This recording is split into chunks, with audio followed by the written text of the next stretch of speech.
오늘은 스티브 맥베이 은혜의 비밀 중에서 2장 약함의 비밀을 읽어드리겠습니다. 한 남자가 자신의 동생이 폭력배한테 무자비하게 맞는 모습을 목격했다.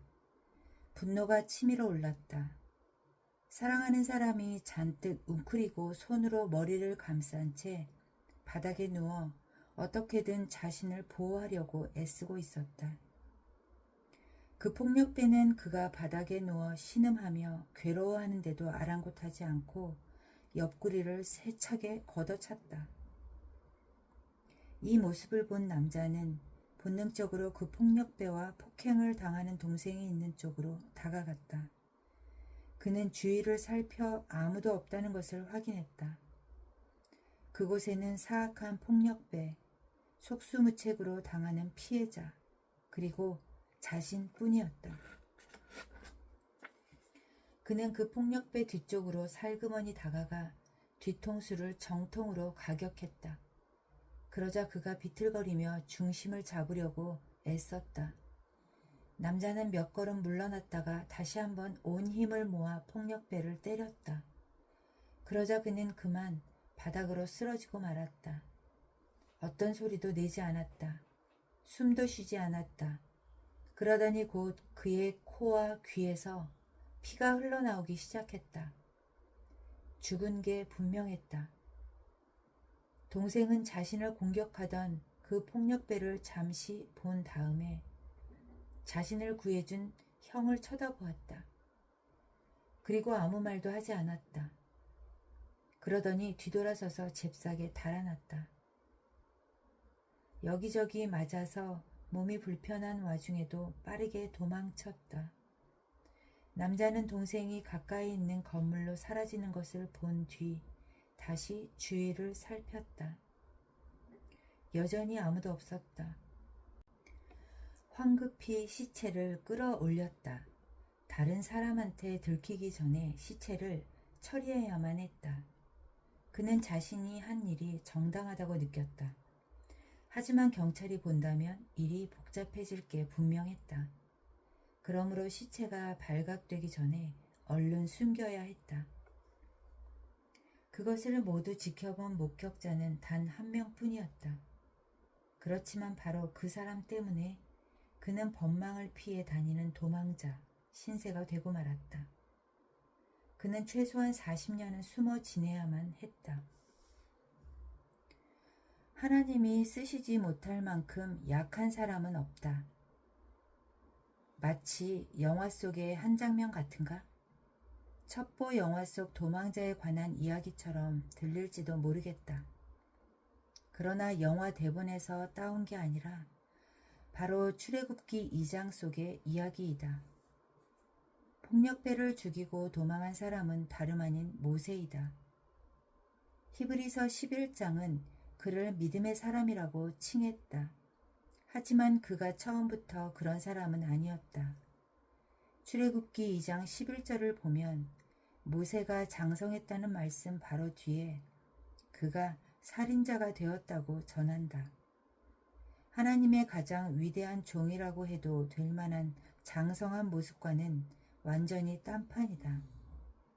세상에 지대한 영향을 미친 성경 인물들 중에 모세만큼 평범한 사람들에게 희망을 주는 이도 없을 것이다. 모세는 예수님이 십자가에 못 박히시기 수천 년 전에 살았다.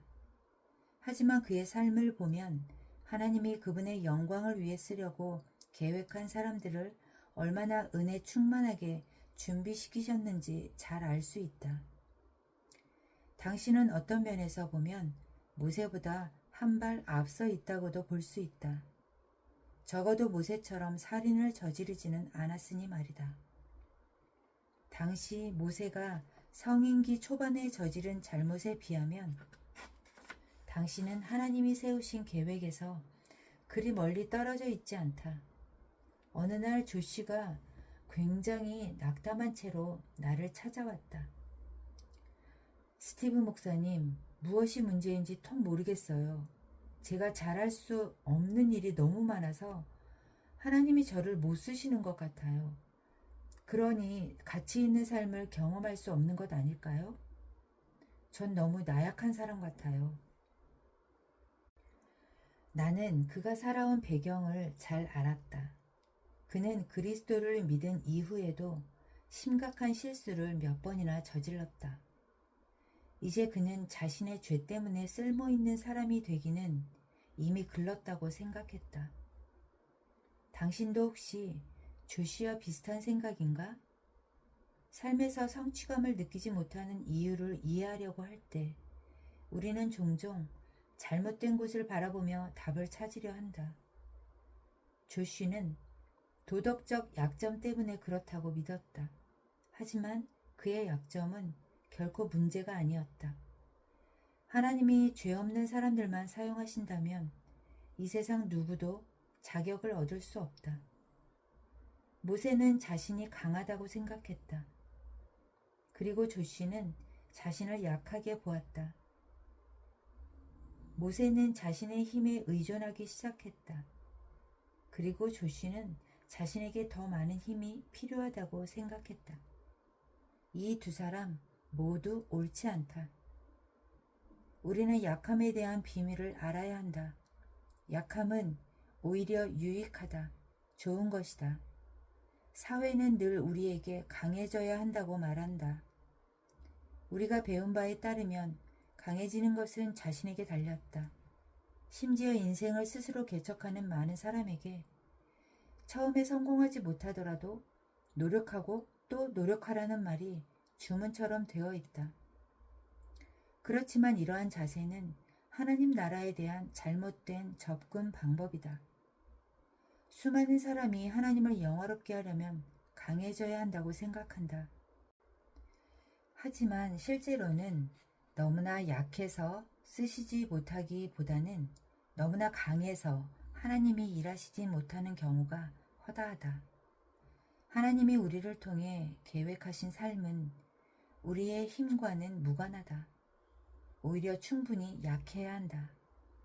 그래야 하나님 앞에 모든 능력을 내려놓고 하나님에게 영광을 돌리기 위해 그분의 능력들을 사용할 수 있게 해달라며 간구할 것이기 때문이다. 충분히 약해지기 위한 가장 확실한 방법은 꾸준히 패배를 경험하는 것이다. 조시는 자신이 약해도 하나님이 쓰실 수 있음을 깨달아야 했다. 그에게는 더 이상 인간적인 힘이 필요하지 않았다. 그는 이미 충분히 강했다. 초창기의 모세처럼 그의 동기는 옳았지만 삶의 방식이 완전히 잘못되었다. 옳은 동기, 그릇된 방법. 모세의 동기는 충분히 옳은 것처럼 보인다. 그는 왕궁에서 살아가는 내내 마음속으로 자신과 유대민족을 동일시했다. 그러던 중에 애굽의 공사 감독이 자신의 형제와도 같은 유대민족을 무자비하게 때리는 것을 보자 연민의 감정에 휩싸이고 만 것이다. 모세는 평소에도 이스라엘 민족을 해방시키기 위한 소망을 마음 깊이 품어왔었다. 애굽의 압제로부터 유대민족을 구해내고 싶은 마음은 그의 본성과도 같았다. 하나님이 그러한 소명을 주셨던 것이다.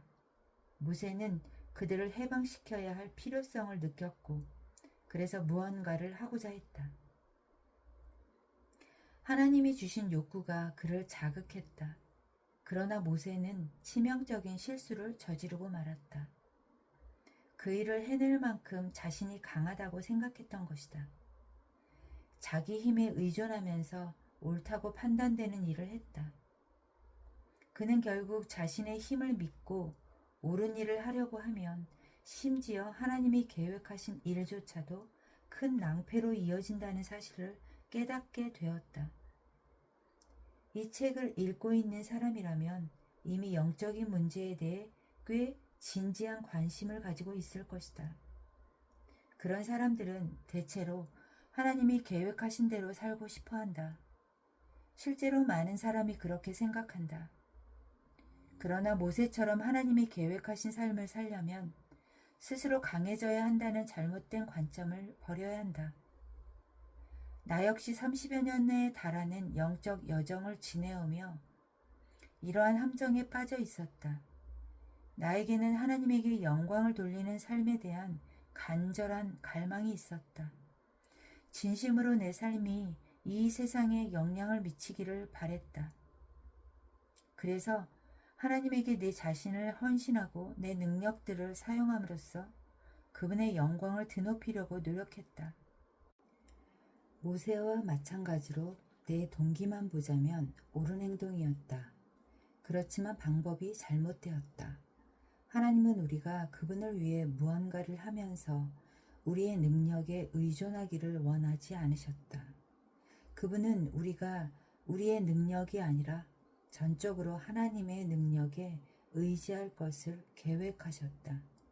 하나님의 역사는 우리의 힘이나 권세가 아닌 우리 안에 거하시는 성령의 힘으로 이루어진다. 많은 그리스도인이 실패와 좌절 속에서 살고 있다. 그들의 욕구와 의도가 옳고 선함에도 불구하고 그들이 원하는 영적인 삶을 경험할 수 없기 때문이다.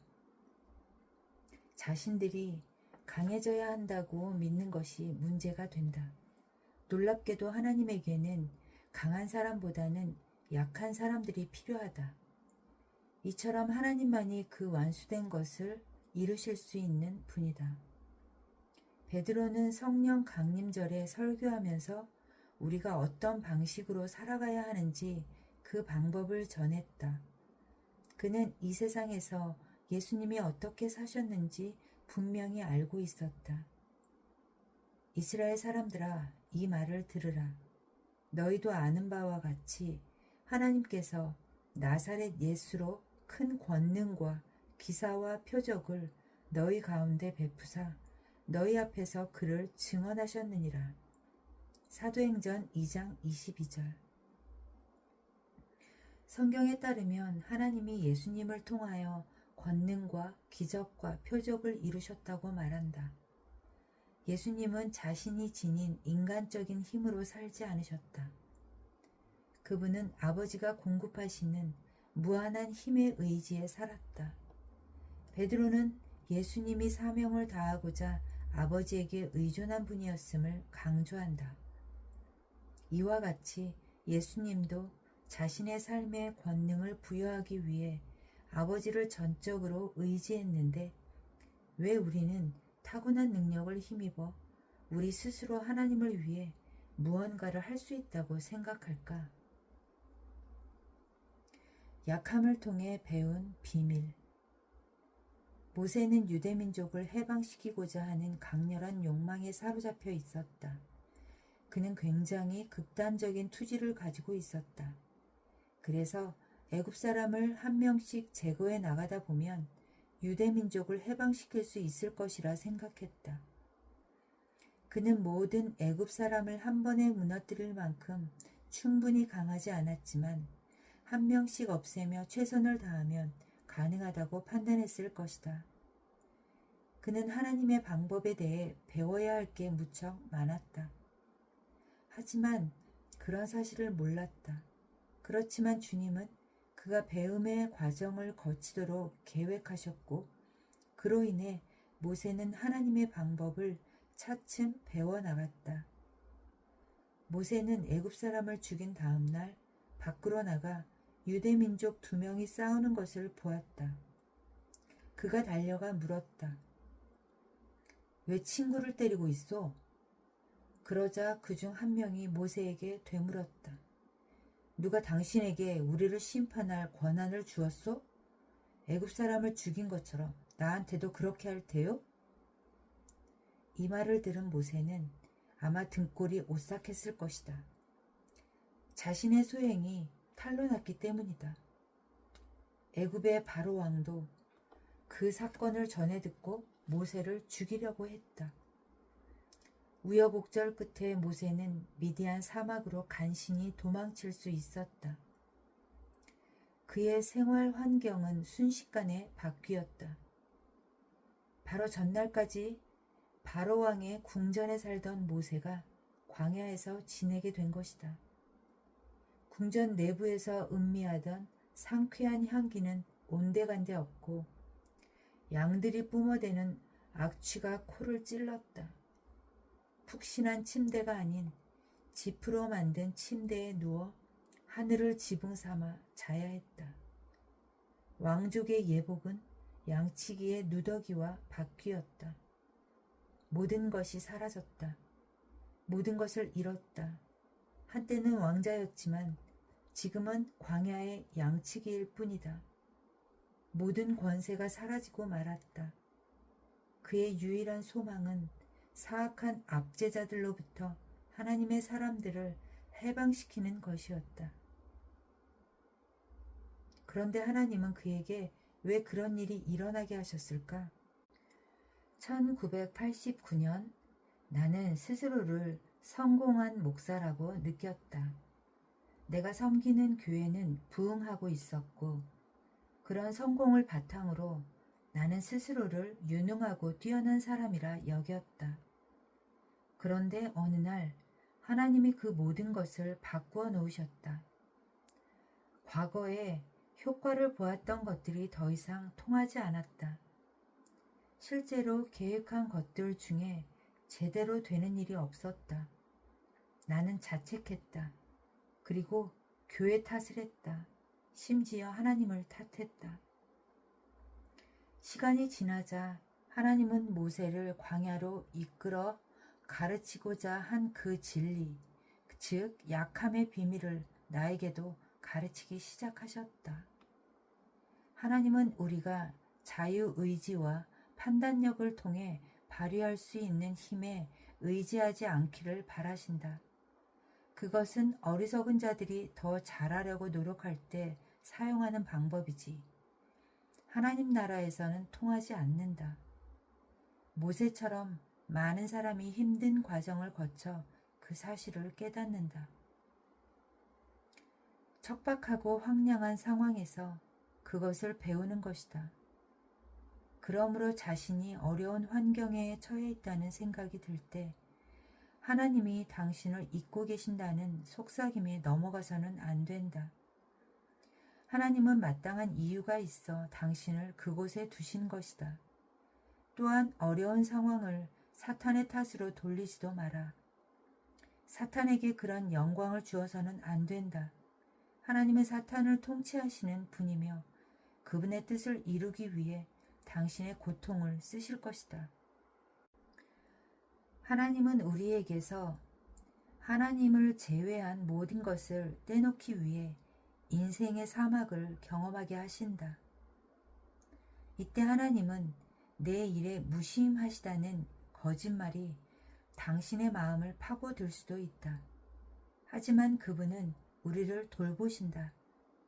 하나님은 우리를 사랑하기 때문에 자신을 의지하도록 이끌고자 우리의 고통을 통해 역사하신다. 내 아들 데이비드가 3살 정도 되었을 때였다. 어느 날 밤 아이가 괴롭게 울며 잠에서 깼다. 아내와 나는 아이의 침실로 뛰어들어갔고 금세 심각한 상황임을 직감했다. 아내에게 다른 아이들을 맡기고 나는 데이비드를 병원으로 데려갔다. 응급실에 도착하자 당직 의사가 아이를 검진하더니 이렇게 말했다. 무엇이 잘못되었는지 알겠네요. 장폐색이에요. 장을 비워야 합니다. 방광이랑 장이 오랫동안 꽉 차 있었네요. 그것 때문에 아이가 극심한 고통에 시달린 거고요. 어떻게 해야 될까요? 이제부터 2가지 처치를 할 겁니다. 우선 도뇨관을 삽입해야 합니다. 그 이야기를 듣자 몸이 떨렸다. 의사가 말을 이어갔다. 그 다음 관장을 할 거예요. 의사는 다른 치료 방법은 없다고 재차 말했다. 나는 데이비드를 검진 침대에 눕혔다. 의사가 도뇨관을 삽입하려 하자 데이비드는 테이블에서 펄쩍펄쩍 뛰며 난리를 쳤다. 아이를 잡으세요. 나는 3살 난 아들의 몸을 붙잡으며 움직이지 못하도록 아이를 단단히 잡았다. 데이비드는 울면서 발작하듯 크게 외쳐댔다. 아빠, 그만하라고 해. 아빠, 제발 못하게 해. 그만하게 하라고. 그렇게 처치가 끝나자 마치 시간이 멈춘 것만 같았다. 평생 잊지 못할 경험이었다. 데이비드가 울음을 그치더니 내 눈을 바라보며 물었다. 아빠, 왜 저 사람을 그냥 둔 거야? 데이비드의 눈은 두려움과 혼란으로 가득했다. 3살짜리 아이에게 도뇨관에 대하여 설명할 수 있을까? 어린아이가 그런 고통에 합당한 이유를 이해할 수 있을까? 그래서 나는 대답해 줄 수 없었다. 나도 울기 시작했다. 나는 아이 위로 몸을 굽혀 아이를 꼭 껴안았다. 괜찮아, 우리 아들. 아빠가 내 곁에 있어. 아빠만 믿어. 너한테 정말 필요하기 때문에 의사 선생님이 그러시는 거야. 너한텐 좋은 거란다. 아빠가 끝날 때까지 안아줄게. 나 역시 살아가면서 하나님 아버지에게 제발요, 멈춰주세요. 왜 그대로 두시는 건가요? 라고 울부짖었던 순간들이 있다. 당신도 그런 적이 있는가? 어쩌면 지금이 그런 상황일 수도 있을 것이다.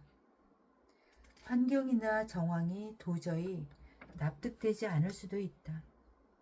하나님이 당신을 버리신 것처럼 보일 수도 있다. 그렇지만 그분은 당신을 버리지 않으셨다. 그분은 당신이 검진 침대 위에서 일어나지 못하도록 붙잡고 계신 것이다. 꼭 껴안아 주시면서 말이다. 예수님은 흑암 속에서도 당신과 함께 하셨다.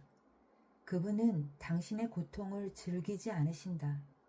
그렇지만 당신이 그분의 뜻을 이루어 가도록 당신을 이끄실 때 하나님은 필요하다면 기꺼이 고통을 허락하신다. 그만큼 그분은 당신을 사랑하신다. 하지만 필요 이상으로 당신을 검진 침대 위에 붙잡아 두지는 않으실 것이다. 자신감이라는 독. 하나님은 광야 가운데 모세를 위한 계획을 세워두셨다. 모세의 인생은 3부분으로 나눌 수 있다. 먼저 태어나서 40년 동안은 왕궁에서 위험 있는 삶을 살았다. 그리고 이스라엘 민족을 광야에서 이끌었던 마지막 40년 동안에는 경이로운 삶을 살았다. 그러나 광야에서 보낸 가운데 40년은 비참하기 짝이 없었다. 하나님이 모세를 그렇게 만드신 것이 아니다. 모세가 자부심을 내려놓기까지 그렇게 오랜 시간이 걸렸던 것이다. 이런 고집불통은 종종 자신을 고통의 길로 들어서게 만든다. 하지만 우리 하나님 아버지의 사랑은 늘 우리의 그런 고집보다 더 크시다. 하나님은 모세로 하여금 자신과 자신의 힘에 대한 자부심을 내려놓게 하셨다. 비로소 모세는 하나님의 힘을 깨닫고 그것에 의지할 수 있었다. 모세는 강대국의 왕자에서 일개 양치기로 추락했다. 그가 생각했던 것과는 완전히 다른 결과였다. 그렇지만 모세는 나쁜 상황에서도 역경을 참고 견뎌냈고 양치기로서 뛰어난 능력을 발휘하게 되었다. 그런데 모세에게 하나님의 사자가 떨기나무 가운데 불로 나타나신다.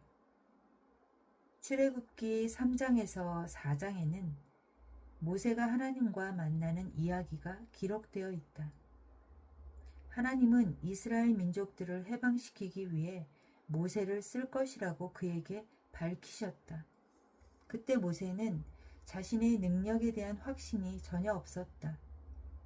오랫동안 가축만 치며 살았기 때문에 사람들을 이끌 만한 힘은 더 이상 남아있지 않다고 생각했다. 그는 제게 남은 의지할 만한 유일한 능력은 양치는 기술뿐입니다. 라고 말했다. 그러자 하나님이 말씀하셨다. 여호와께서 그에게 이르시되 내 손에 있는 것이 무엇이냐? 그가 이르되 지팡이니이다. 여호와께서 이르시되 그것을 땅에 던지라 하시매 곧 땅에 던지니 그것이 뱀이 된지라. 모세가 뱀 앞에서 피하매. 출애굽기 4장 2절에서 3절. 하나님이 당신에게서 모든 것을 가져갔으면서도 뭔가를 더 가져가시는 것처럼 느낀 적이 있는가? 지금 모세의 상황이 딱 그러했다. 지팡이는 양치기로서 모세의 능력을 상징하는 물건이었다. 그것을 통하여 많은 것은 아니지만 적어도 양치기로서의 능력은 인정받고 있었다. 그때 하나님은 모세가 끝까지 붙잡고 있던 지팡이를 땅에 던지라고 명하셨다.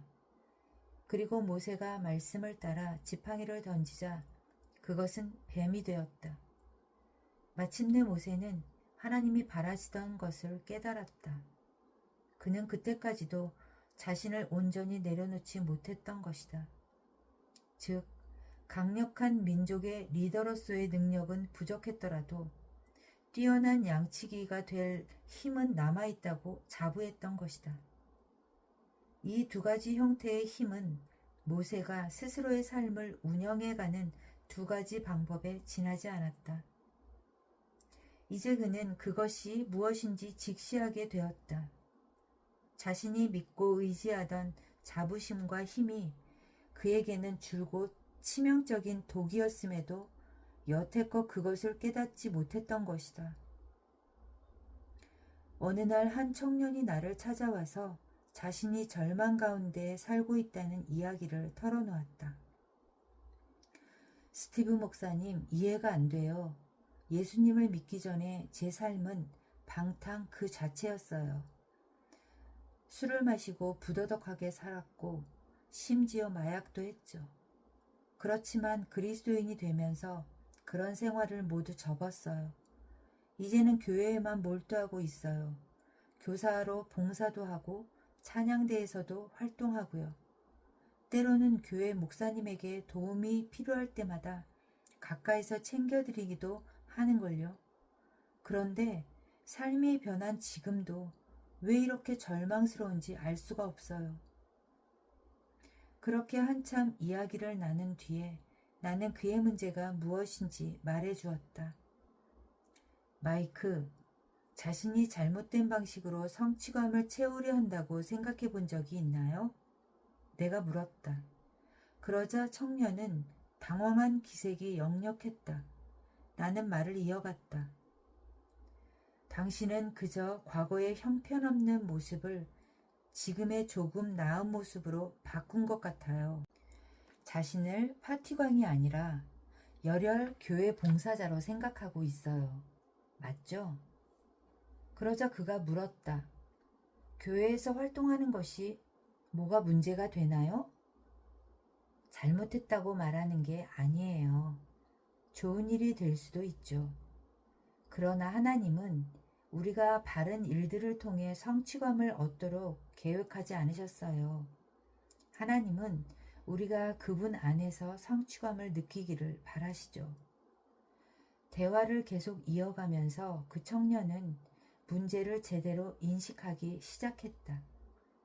그는 자신의 욕구를 충족시키기 위해 과거의 정체성에 의존하지는 않았지만 여전히 자신의 능력에 의존하고 있었다.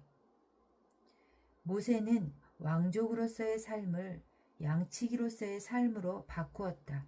그러나 여전히 하나님이 계획하신 삶을 경험하지는 못했다. 그는 자신이 의지할 것은 양치기로서의 능력뿐이라고 생각하고 있었다. 하지만 하나님은 그가 그 힘조차 의존하면 안 된다는 것을 보여주셨다. 우리는 우리의 삶을 완전히 내려놓아야만 하나님의 삶을 경험할 수 있다. 우리의 힘에 의존해 성공하려 하지 않을 때 우리는 하나님을 경험할 수 있다. 예수님은 마태복음 16장 25절에서 이렇게 말씀하셨다. 누구든지 제 목숨을 구원하고자 하면 잃을 것이요 누구든지 나를 위하여 제 목숨을 잃으면 찾으리라. 어떤 날 또 다른 청년이 나를 찾아왔다. 제 삶이 통 이해가 가질 않아요. 목사님, 저는 사업에 성공했어요. 결혼 생활도 잘하고 있고요. 아이들도 바르게 크고 있습니다. 가정 형편도 괜찮고요. 그런데 저는 하나님이 원하시는 삶을 살지 못하는 것 같아요. 제 인생의 다양한 부분에서 성공을 했지만 가장 중요한 부분에서만큼은 아직도 실패에 허덕이고 있어요. 왜 그럴까요? 나는 그 청년의 말을 모두 들은 뒤에 물었다. 솔직히 말씀드려도 될까요? 물론이죠. 그가 대답했다. 하비, 저는 당신이 굉장히 유능한 사람이라고 생각해요. 삶에서 굉장한 성공을 일궈냈고요. 사람들은 그것에 대해 찬사를 아끼지 않죠. 당신은 성공한 인생을 살고 있어요. 그것에는 의심할 여지가 없어요. 그런데 대체 뭐가 문제죠? 그는 내 말을 자르며 물었다. 은혜로운 삶에서는 승리하지 못한다는 게 문제죠. 그것은 우리가 일궈낼 수 있는 것이 아니라 그냥 받는 것이니까요. 하비는 아주 일반적인 실수를 저지르고 있었다.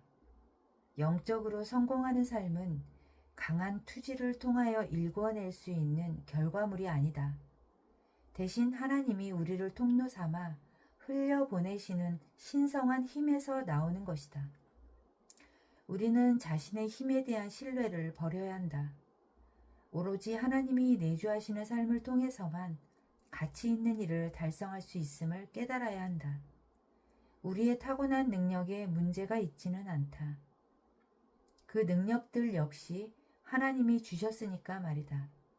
그러나 우리는 그러한 능력과 함께 동반되는 내적 위험을 인지해야 한다. 하나님을 신뢰하기보다 우리 힘을 먼저 신뢰한다면 그것은 우리의 은혜로운 삶을 방해하는 커다란 장벽이 된다. 모세는 자신의 능력을 상징했던 그 지팡이가 뱀이 된 것을 보며 실상을 파악했다. 그는 그동안 자신의 힘을 얼마나 신뢰해 왔는지 깨닫고 그런 상황을 혐오했다. 그는 이제 자신의 능력과 관계된 일은 아무것도 하고 싶지 않았다. 피하고 싶었다. 그러나 잘못된 것은 그의 능력 자체가 아니라 그가 자신의 능력에 결부시킨 자부심이었다.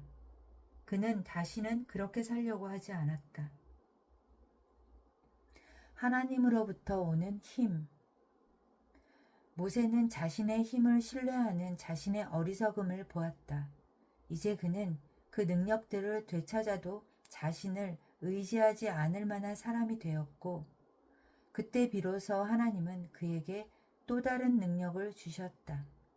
모세에게 내 손을 내밀어 그 꼬리를 잡으라고 이르셨고, 그가 손을 내밀어 그것을 잡자 뱀이 그의 손에서 다시금 지팡이가 되었다.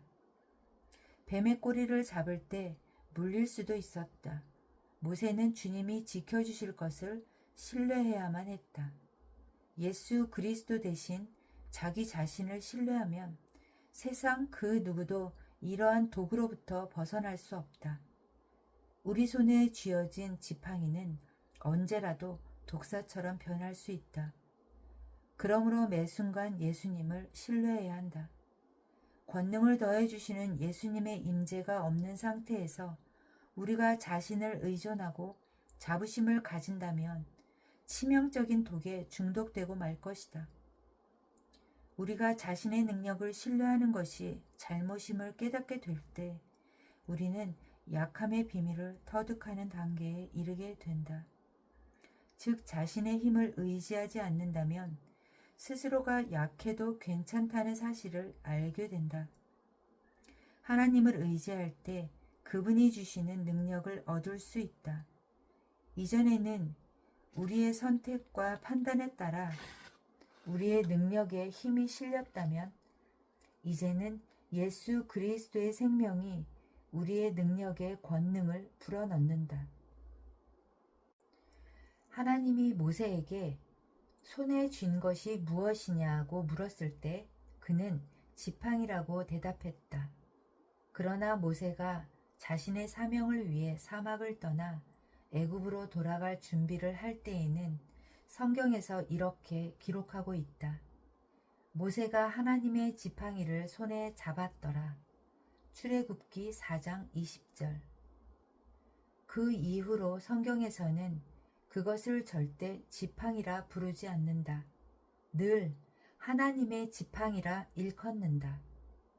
하나님이 우리로 하여금 자부심을 내려놓게 하실 때 우리는 자신의 타고난 능력에 대해 올바로 생각하기 시작한다. 다른 이들에게 그것은 그저 똑같은 낡은 지팡이에 불과하다. 그렇지만 우리는 가슴으로 알게 된다. 우리가 자연적으로 타고난 힘이 우리 안에 거하시는 하나님의 힘을 통해 초자연적인 것으로 바뀌었다는 사실을 말이다. 기적이 일어날 때 나 또한 이러한 내려놓음을 경험했다. 1990년 그때 하나님은 스스로 더 강해지려 노력하는 모습을 내게 보여주셨다. 나는 그런 모습에 진절머리가 나서 모세처럼 도망치고 싶었다.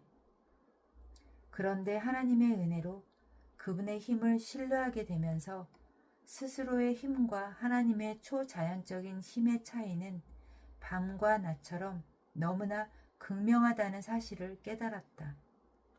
나 자신이 아니라 하나님을 신뢰할 때 하나님의 역사가 일어나는 것을 처음 경험했던 그때를 아직도 잊을 수 없다. 어느 날 한 사람이 내 사무실로 찾아왔다. 자신을 필리프라고 소개한 그 남자는 카메룬 출신으로 병원 경영을 공부하려 조지아주로 유학을 왔다고 했다. 그러면서 자신에 대한 이야기를 자세히 들려주었다. 필리프는 그리스도인이 아니었다.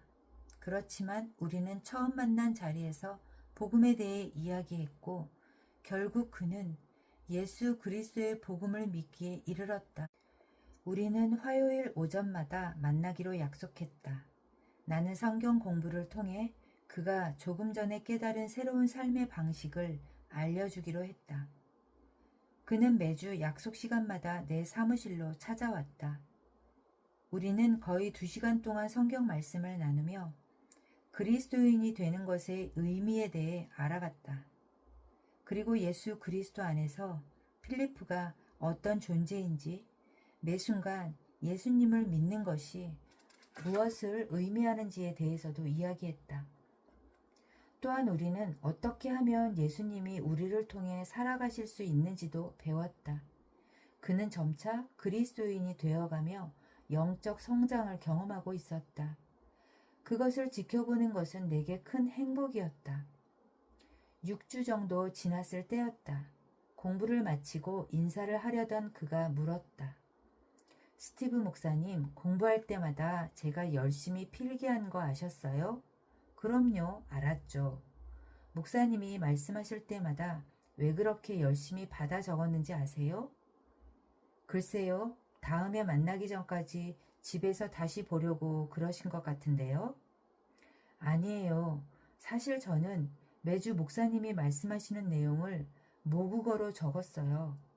그리고 성경 공부가 끝나면 바로 우체국에 가서 필기한 종이를 제 고향 마을의 촌장님께 보냈어요. 촌장님은 제 편지를 받으면 그것을 들고 나가서 마을 사람들을 소집하세요. 그 다음에 모여든 사람들 앞에서 목사님이 가르쳤던 내용을 그대로 전하시죠. 그 결과 마을 주민들 중에 몇몇이 예수님을 영접했고 예수님을 믿는 삶에 대해 중요한 질문들을 던지고 있습니다. 그러면 촌장님은 답을 모르시니 그 질문들을 편지에 적어서 제게 보내세요. 하지만 저 역시 답을 몰라서 목사님께 여쭤보겠다고 말씀드렸어요. 그의 말을 듣는 순간 내 머릿속에 번뜩 떠오른 것이 있었다. 영적인 무언가를 생산해내려고 노력했던 시절들이었다. 나는 늘 변화를 이끌어내려고 애썼다. 하나님을 위해 나의 능력을 사용하려고 했다. 하나님을 섬기는데 온 힘을 쏟았다. 하지만 늘 좌절감만 느낄 뿐이었다. 그런데 그의 말을 들은 뒤 나는 직접 행하시는 하나님에 대해 깨닫게 되었다. 나는 조지아주 애틀랜타에서 한 남성과 책상을 놓고 마주 앉아 있었을 뿐이다. 그런데 아프리카의 한 마을에 복음이 전파되고 그들이 주님의 제자들로 양육되고 있었다. 이것은 하나님만이 하실 수 있는 일이다. 기적이란 인간의 명철로는 알 수 없는 하나님의 일이다. 기적이 언제 일어나는지 아는가? 우리의 힘에 의지하는 것을 포기하고 우리 안에 거하시는 충만한 성령에 기댈 때 일어난다. 그래야만 우리는 우리를 통한 하나님의 기적적인 역사를 경험할 수 있다. 모세가 자신의 힘을 신뢰했던 어리석음을 깨닫고 사막을 떠나 애굽으로 돌아갈 때 하나님은 모세에게 말씀하셨다.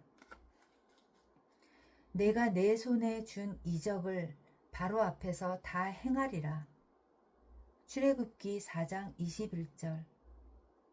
이처럼 자신에 대한 신뢰를 버리고 하나님을 절대적으로 신뢰하는 사람은 기적을 행할 힘을 부여받는다. 베드로와 요한은 예루살렘 성전문에서 걷지 못하는 사람을 만났다. 이에 베드로는 그 남자의 손을 잡고 나사렛 예수 그리스도의 이름으로 일어나 걸으라고 말했다. 그러자 그 남자가 걷기 시작하더니 기뻐서 펄쩍펄쩍 뛰는 게 아닌가. 이를 본 모든 사람이 베드로 주위로 몰려들었고 그런 재주를 행하는 그의 능력에 심히 놀랐다. 그들은 베드로가 굉장한 영적인 힘을 지녔다고 생각했다. 하지만 베드로는 진실을 알았다. 예수님을 위해서라면 죽을 수도 있다고 말했던 그가 무려 3번이나 예수님을 부인하던 날 자신의 능력이라는 것이 어떤 것인지 절실히 깨달았기 때문이다. 그는 재빨리 사람들에게 이렇게 답했다. 이스라엘 사람들아, 이 일을 왜 놀랍게 여기느냐? 우리 개인의 권능과 경건으로 이 사람을 걷게 한 것처럼 왜 우리를 주목하느냐? 그 다음 그는 곧바로 이 일을 행하신 분이 예수라고 정확히 말했다. 베드로는 자신을 통해 역사하시는 예수님의 힘을 느꼈다. 모세 또한 마찬가지였다. 오늘날 사람들이 하나님의 권능으로 이루어낸 초자연적인 결과를 경험한다면 인간의 힘으로 달성할 수 있는 것에 만족할 이유가 있겠는가? 하나님은 우리 한 사람 한 사람을 위해 위대한 무언가를 준비하셨다. 우리의 힘에 대한 신뢰를 버리고 약함의 비밀을 받아들이라. 이 중요한 준비 단계를 거쳐야 하나님의 신성한 삶을 경험하는 비법을 얻을 수 있다.